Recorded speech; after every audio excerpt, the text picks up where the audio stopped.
Saudi अरब ने दुनिया भर से 60,000 आज़मीन हज को हिजाज़ मुक़द्दस आने की इजाज़त दे दी। कोरोना की वबा के बाद ये पहला मौका होगा कि सऊदी अरब में किसी गैर मकामी को हज पर आने का मौका मिलेगा। वज़ीर आज़म के नुमाइंदा खुसूसी बराए मज़हबी हम आहंगी हाफिज़ ताहिर महमूद अशरफी ने सऊदी फैसले की तस्दीक कर दी। बताया कि सऊदी हुकूमत ने दुनिया भर से आज़मीन हज की आमद की मंजूरी दे दी।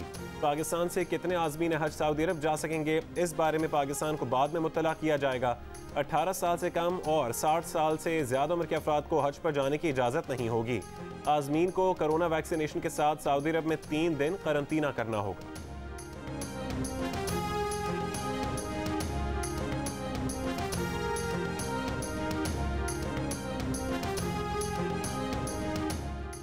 पाकिस्तान को इस वक्त कोरोना की बरतानवी किस्म का सामना है। कोरोना की भारतीय किस्म पाकिस्तान में अब तक नजर नहीं आई।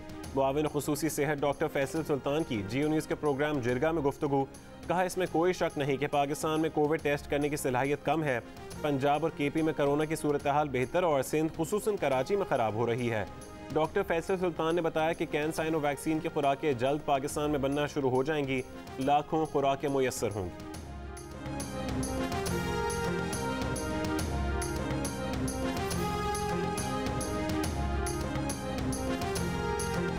कराची में कोरोना के मुस्बत केसेस की शरह 12.2% हो गई। सिंध हुकूमत का सख्त पाबंदियां जारी रखने का फैसला। साहिल और तफरीही पार्क्स मजीद 2 हफ्ते बंद रहेंगे। बाजार शाम 6 बजे बंद होंगे। शादी हॉल्स पर ताला रहेगा। NCOC के फैसले के बरखिलाफ सिंध में आउटडोर डाइनिंग बंद रखने का फैसला। सिर्फ टेक अवे की इजाज़त होगी।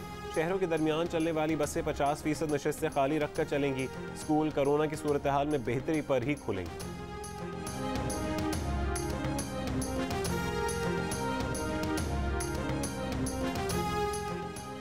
न आंधी चली, न बारिश बरसी, न गर्मी की गैर मामूली लहर आई, फिर भी कराची में बिजली का निज़ाम धोखा दे गया। भरी दोपहर में डिफेंस, क्लिफ्टन, गुलशन इकबाल, गुलिस्तान जौहर, मलीर, शाह फैसल कॉलोनी और लियारी समेत मुतादिद इलाकों में बिजली बंद हो गई। सदर और एमजिना रोड पर कई तजारती मराकज़ की बिजली भी गायब हो गई। के इलेक्ट्रिक के मुताबिक बिजली की बंदिश 220 kV के हाई टेंशन लाइन ट्रिप होने से हुई। पावर डिवीजन के मुताबिक अब ट्रांसमिशन लाइन बहाल की जा चुकी है।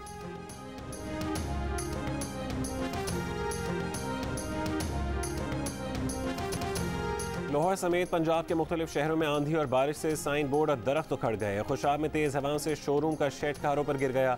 सिंध के शहरों हैदराबाद, टंडो मोहम्मद खान, टंडोला यार्ड, ठट्ठा, मीरपुर खास, सांगड़, बदीन में भी आंधी और बारिश की वजह से बिजली की फरहमी मुअत्तल हो गई। सेप्को रीजन के 76 फीडर स्ट्रिप कर गए।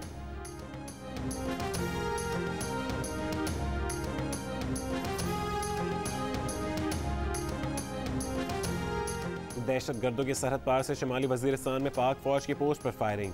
ISPR के मुताबिक पाक फौज की जानिब से दहशत गर्दों की फायरिंग का मुअस्सर जवाब दिया गया। फायरिंग के तबादले में सिपाही उमर दराज शहीद हो गए।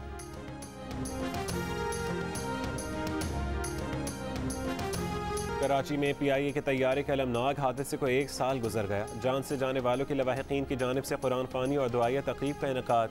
शोहदा की मग़फ़रत और दर्जात की बुलंदी की दुआ की गई। दुआया तक़रीब में PIA और सिविल एविएशन समेत वफाकी और सिंध हुकूमत के किसी नुमाइंदे ने शिरकत नहीं की।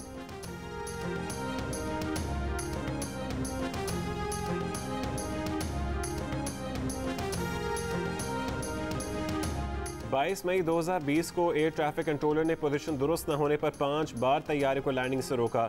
6ठी बार इजाज़त दी। लैंडिंग के वक्त इंजन रनवे से टकरा गए। पायलट भी कंफ्यूज थे और एयर ट्रैफिक कंट्रोलर भी। हादसे में सीनियर सहाफ़ी अंसार नकवी समेत 97 अफराद जान से गए। चाहने वालों को हमेशा के लिए जुदाई का गम दे गए। घर वाले आज भी गम से निढाल। अंसार नकवी जियो न्यूज़ के न सिर्फ बानी रुकन थे बल्कि जूनियर्स को सिखाने वाले और दोस्तों के दोस्त भी थे। अंसार नकवी अपने प्यारों और चाहने वालों के दिलों में हमेशा जिंदा रहे।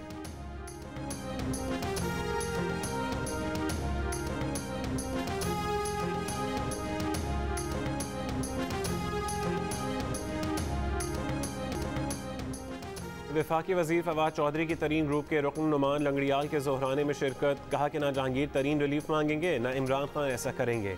PTI के अंदर कोई नया ग्रुप नहीं बन रहा। नज़ीर चौहान ने बैरिस्टर अली जफ़र की रिपोर्ट पब्लिक करने का मुतालबा कर दिया।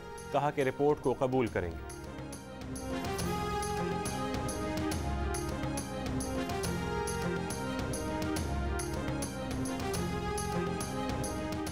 तहरीक इंसाफ के रहनुमा फयाजुल हसन चौहान का नज़ीर चौहान को जवाब। जियो न्यूज़ के प्रोग्राम नया पाकिस्तान में गुफ्तगू करते हुए कहा कि नज़ीर चौहान अपने कद से बड़ी बातें कर रहे हैं। सारे मामलात हल हो गए थे मगर नज़ीर चौहान का घोड़ा तेज़ दौड़ रहा है, लेकिन अब उन्हें उनके लीडर की कॉल आ गई है, जिसके बाद उनका सॉफ्टवेयर अपडेट हो गया। उस्मान बुज़दार के खिलाफ तहरीक अदम एतमाद नून लीग नहीं ला सकी तो नज़ीर चौहान कहाँ से ला सके।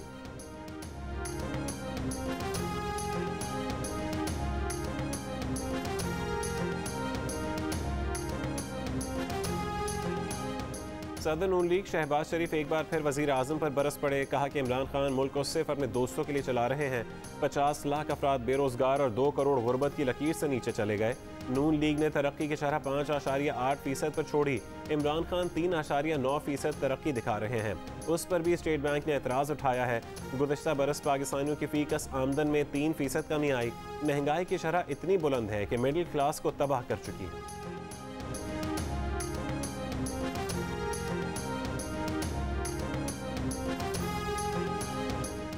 वफाकी वजीर हमाद अजहर ने कहा है कि मुस्लिम लीग नून ने नोट छाप कर 7 अरब रुपए का कर्जा लिया। नून लीग के आखिरी दौर में मईशत को मसनूई तरीके से संभाला दिया गया। कोरोना के बावजूद 4% GDP ग्रोथ हासिल करेंगे। मुआशी तरक्की की रफ्तार मजीद तेज़ करेंगे। मुल्क में ज़र मुबादला के ज़खायर बढ़कर 23 अरब डॉलर की सतह पर पहुँच चुके हैं। मौजूदा हुकूमत ने IMF से मुआहदे के तहत स्टेट बैंक से कोई कर्जा नहीं लिया। पाकिस्तान दुनिया के उन चंद ममालिक में शामिल है जहाँ तेल की कीमतें कम।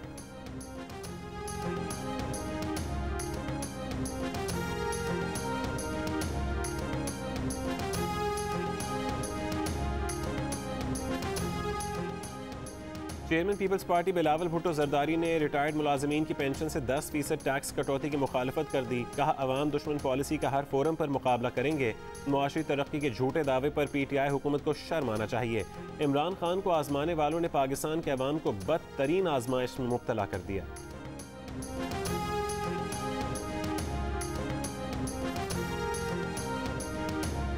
DPO सरगोदा ने शादी की तकरीब में एक थानेदार की जानिब से ख्वाजा सरा पर नोट निछावर करने की वीडियो का नोटिस ले लिया।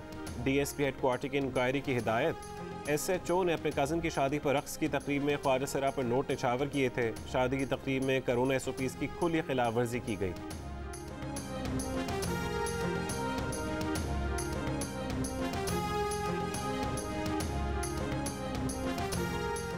नौशहरे में वकील और SHO में ठन गई। एक दूसरे पर मारपीट के इल्जामात लगा दिए। DPO ने नोटिस लेकर SHO को मुअत्तल कर दिया। Chief justice Peshawar high court ने भी वाक़े का नोटिस ले लिया।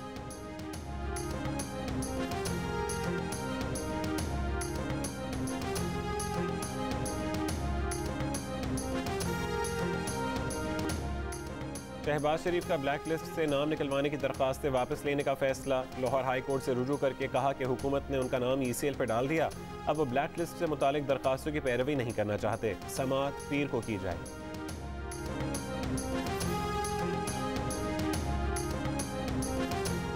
पंजाब और खैबर पख्तूनख्वा में कोरोना के मुस्बत केसेस की शरह कम होकर 5% रह गई। लाहौर में मुस्बत केसेस की शरह 4.23% रही। बलोचिस्तान में मुस्बत कोरोना केसेस की शरह 6%। 24 घंटों में कोरोना वायरस मजीद 88 जिंदगियां ले गया। 4000 से ज़्यादा अफराद में वायरस की तस्दीक। मुल्क भर में मुस्बत केसेस की शरह 6% से ज़्यादा रही।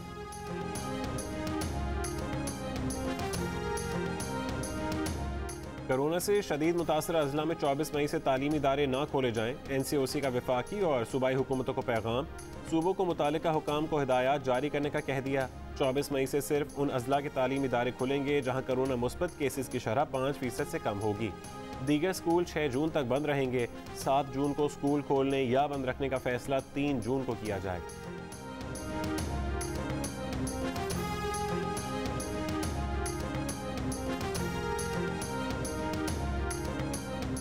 मुल्क में सयाहत के लिए जाने वाले अफराद वैक्सीनेशन सर्टिफिकेट या कोरोना की मनफी टेस्ट रिपोर्ट होटल्स और गेस्ट हाउसेस को दिखाने के पाबंद होंगे। NCOC का एलानिया। NCOC 24 मई से सयाहत का शोबा खोलने का ऐलान कर चुकी है।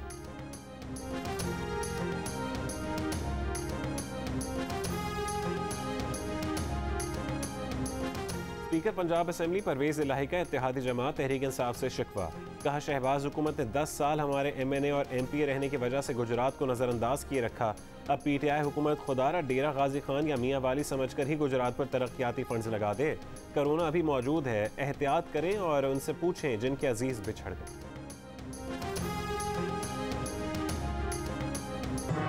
आई ना एमिज मंगू मंगू जान मंगू द वॉशिंग मशीन। दोस्तों वक्त आ गया है कि कोरोना वायरस के खिलाफ हम अपनी आस्तीनें चढ़ा लें। भाई कोरोना वैक्सीन जो आ गई है, वैक्सीन लगवाएं। डोंकी किंग भी कोरोना वैक्सीनेशन की हिमायत में मैदान में आ गया। अवाम से कहा कि वैक्सीन को कहें हाँ, कोरोना को कहें ना।